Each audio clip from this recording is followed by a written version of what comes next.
আপনি যখন হেরে যান, ব্যর্থ হন, ভেঙে পড়েন, কষ্ট পান, আপনার কাছে মনে হয় আপনি বুঝি পৃথিবীর একমাত্র দুঃখী মানুষ।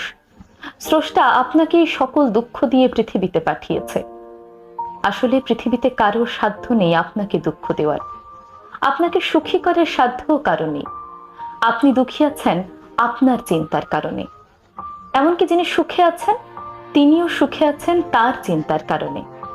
আসলে আমাদের চারপাশে ঘটে যাওয়া ঘটনাগুলোকে কে কিভাবে দেখছে, সেটি নির্ধারণ করে আপনার অনুভূতিতে সুখ থাকবে নাকি দুঃখ থাকবে। আচ্ছা, একবার ভেবে বলুন তো, আপনি নিজে নিজেকে সম্মান করেন? কেউ যখন আপনাকে এসে বলে এই কাজ তোমাকে দিয়ে হবে না, আপনি তখন সেটাই বিশ্বাস করে নেন।